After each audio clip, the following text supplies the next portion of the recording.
నిన్నటి జరిగినటువంటి ఎన్నికల సంబరం చూసాము. అలానే బీహార్ ఎన్నికలు అని తెలంగాణ ఉప ఎన్నిక జరిగినటువంటి తీరు కూడా మనం చూడడం జరిగింది. ప్రధానంగా జైబీన్ దినపత్రికలో ఉన్నటువంటి ప్రధానమైనటువంటి వార్త జూబ్లీహిల్స్ ఉప ఎన్నిక. ఇదేమి దుర్మార్గం అనేటువంటి ఒక ప్రధానమైనటువంటి బ్యానర్ వార్త మనం చూస్తున్నాం. నిన్న జరిగినటువంటి ఉప ఎన్నిక నేపథ్యంలోనే ఒక పక్కన అందశ్రీ అశ్వినియాల మధ్య రాష్ట్ర ప్రభుత్వం ప్రతిష్టాత్మకంగా తీసుకొని హత్యక్రియల్లో పాల్గొన్నటువంటి క్రమంలో మరో పక్కన ఇదే రాష్ట్ర ప్రభుత్వము దుర్మార్గమైనటువంటి పరిపాలన జూబ్లీహిల్స్లో చేసినటువంటి నేపథ్యం ఉంది. ఒక పక్కన పోలీసులు, మరో పక్కన ఎన్నికల అధికారులు మూకుమ్మడిగా ఉండి ప్రతిపక్ష పార్టీ అయినటువంటి బీఆర్ఎస్ మీద విపరీతమైనటువంటి ఇబ్బందులకు గురి చేసి ఒకరిపైన ఒకరు దాడులు చేసుకునేటువంటి దౌర్భాగ్యమైన పరిస్థితి మనం చూడడం జరిగింది. అదే క్రమంలోనే ఎస్సీ మాజీ కమిషన్ చైర్మన్ ఎర్రల శ్రీనివాస్ పైన, అలాగే చాలామంది మాజీ ఎమ్మెల్యేల పైన, ప్రస్తుతం ఉన్నటువంటి ఎమ్మెల్యే పైన పాడి కౌశిక్ రెడ్డి, వాళ్ళందరిపైన కూడా ఇబ్బందులకు గురి చేసిన నేపథ్యం ఉంది. ఒకరికొకరు పరస్పరంగా దాడులు చేసుకున్నటువంటి పరిస్థితి నిన్న జూబ్లీహిల్స్లో జరిగినటువంటి సంఘటన మనం చూసాం.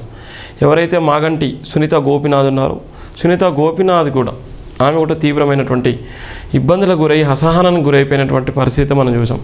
ఒక పక్కన నవీన్ యాదవ్ వల్ల ఫాదర్, తండ్రి, ఆయనే దాడి చేయడం జరిగింది. అక్కడ ఏం జరుగుతుందో అర్థం కాని పరిస్థితి.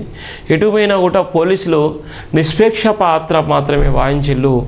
అక్కడ అనేకమైనటువంటి సంఘటనలు, విధ్వంసాలు జరగడానికి గల కారణాలు ఏంటంటే జూబ్లీహిల్స్ ఉప ఎన్నిక అనేది ప్రతిష్టాత్మకంగా తీసుకున్నది కాంగ్రెస్ ప్రభుత్వం గెలవాలన్నటువంటి ఆలోచనతోని ఇద్దరిద్దరు 7 డివిజన్లకు ఇద్దరిద్దరు మంత్రులు వేసి ఎమ్మెల్యేలు, ఎంపీలు వాళ్ళందరూ కూడా ప్రచారం చేసి పూర్తిగా నిమగ్నమైపోయేటువంటి పరిస్థితి. జూబ్లీహిల్స్ ఓటర్లు ఎవరి వైపు ఉన్నారో ఏం చేస్తారో అర్థం కానటువంటి పరిస్థితి.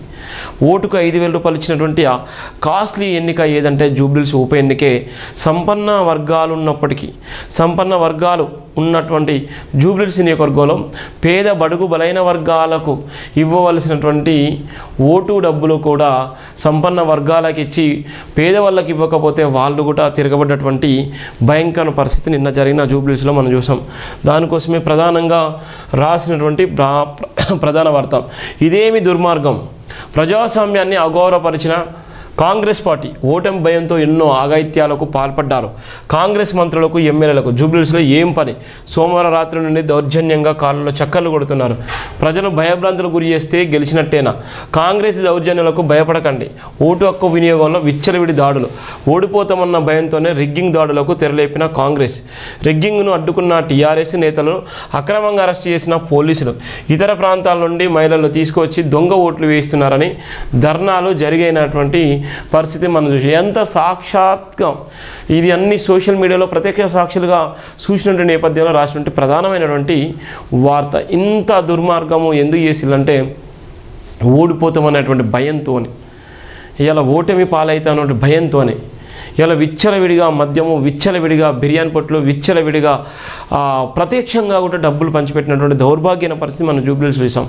ఒక ఉప ఎన్నిక కోసమే అన్ని కోట్ల రూపాయలు ఖర్చు పెట్టి, ఒక ఉప ఎన్నిక కోసమే ప్రజాస్వామ్యాన్ని కూని చేసే విధంగా, ఒక ఉప ఎన్నిక కోసమే ప్రజలను భయభ్రాంతులకు గురి చేసే విధంగా, ఒక ఉప ఎన్నిక కోసమే లా అండ్ ఆర్డర్ని పక్కన పెట్టే విధంగా, ఒక ఉప ఎన్నిక కోసమే ప్రజాప్రతినిధులు అనేటువంటి కనీసం మర్యాద లేకుండా ఇష్టానుసారంగా విచ్చలవిడిగా చేసినటువంటి ఉప ఎన్నిక ఏంటంటే జూబ్లీహిల్స్ ఉప ఎన్నిక. ఈ ఉప ఎన్నికలో జరిగినటువంటి అనేకమైనటువంటి సంఘటనలు, ఇక్కడ విచ్చలవిడిగా ఉప ముఖ్యమంత్రులు కానీ, ఎంపీలు కానీ, ఎమ్మెల్యేలు కానీ, ప్రభుత్వ విప్పులు కానీ ప్రతి ఒక్కరు కూడా అక్కడ ఉన్నటువంటి ఉప ఎన్నిక జరుగుతున్న నేపథ్యంలో కనీసము వాళ్ళకు ఉప ఎన్నిక ఉన్నటువంటి నేపథ్యంలో ఉన్నటువంటి ఆ నియోజకవర్గంలో చెక్కలు కొట్టి భయభ్రాంతులకు గురి చేసి అక్కడ ఉన్నటువంటి ఓటర్లకు ప్రలోభాలకు గురి చేసినటువంటి పరిస్థితి మనం చూసాం. జూబ్లీహిల్స్ ఎన్నికల పోరు యుద్ధాన్ని తలపించేలా చేసిందని డాక్టర్ బరిగల శివ తీవ్రంగా విమర్శించారు. ఎన్నికల నోటిఫికేషన్ విడుదల చేసిన నాటి నుండి పోలింగ్ జరిగే వరకు ప్రచారంలో ఎన్నడూ లేని వాడి వేడిని పెంచుతూ ఒకరిపై మరొకరు విరుచుకుపడుతూ పోటాపోటీ ప్రజలతో జూబ్లీహిల్స్ ప్రజలను ఉక్కిరి బిక్కిరి చేశారన్నారు. ప్రధానంగా ప్రజాస్వామ్యాన్ని గౌరవస్తామని చెప్పుకుంటున్న ప్రభుత్వాలు ప్రవర్తించే తీరు ఇదేనా అని తెలంగాణ ప్రజలు చీరించుకుంటున్నారు.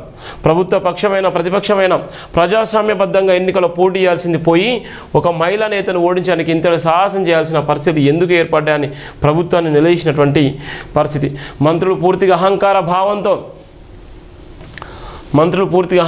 భావంతో జూబ్లీహిల్స్ ప్రజల్ని భయభ్రాంతులకు గురి చేశారని, ఇలాంటి మంత్రులు తెలంగాణలో ప్రజాసేవ ఎలా చేస్తారో గుండెల మీద ఒట్టు వేసుకొని చెప్పాలన్నారు. ఇతర నేతలు తప్పులు చేస్తే మందలించాల్సిన మంత్రులే తప్పుడు దారిలో ప్రజాస్వామ్యాన్ని అవమానపరుస్తూ ప్రజల్ని మోసం చేస్తే ప్రభుత్వానికి విలువ ఏముంటుందని అడిగారు.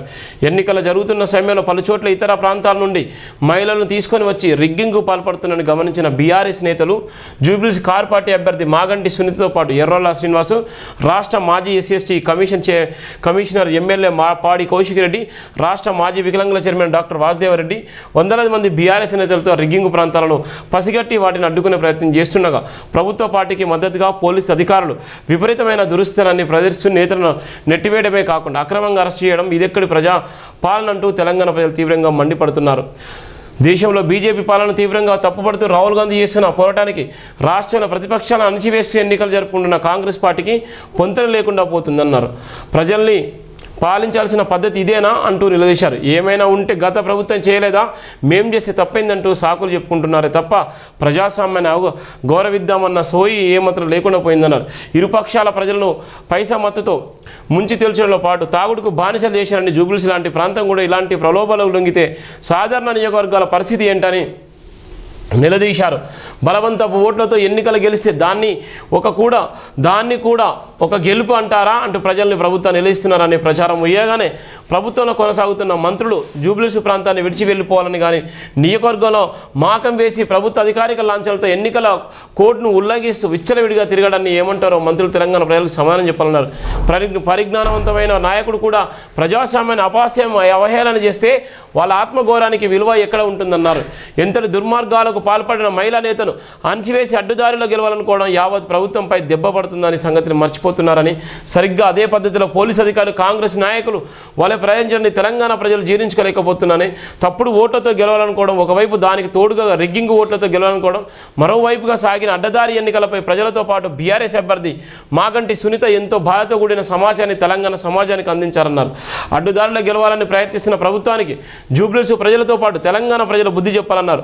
ప్రభుత్వ నేతలకు జూబ్లీహిల్స్ నియోజకవర్గంలో స్వేచ్ఛగా తిరగడానికి అన్ని రకాల సౌకర్యాలు కల్పించిన పోలీసు, రెవెన్యూ, ఎన్నికల అధికారులు, ప్రతిపక్షాల నేతలు మాత్రం ఎక్కడికక్కడ కట్టడి చేసి నిర్బంధిస్తూ అక్రమంగా అరెస్ట్ చేయడం కేవలం కాంగ్రెస్ పార్టీని గెలిపించడం కోసము అంటూ అప్రజాస్వామిక పద్ధతిలో ఎన్నికలను జరిపించుకోవడం కోసమేనని తీవ్రంగా విమర్శించారు.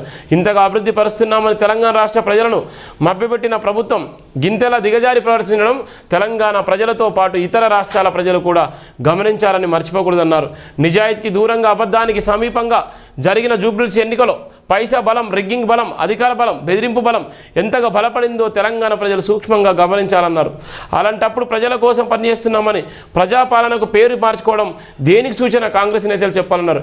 ఇలాంటి మోసాలకు ఇంకెన్ని చూడాల్సి వస్తుందేమని తెలంగాణ ప్రజలు భయభ్రాంతులకు గురవుతున్నారని, రాజకీయ ఎన్నికలు అంటేనే పచ్చి మోసం లాంటివని మరోసారి బయటపడిందని గుర్తు చేస్తూ ఏ పార్టీ ప్రభుత్వంలోకి వచ్చినా జరిగే పరిణామాలు ఇలాగే ఉంటాయని మరోసారి బలపడిందన్నటువంటి నేపథ్యం మనం చూస్తున్నాం.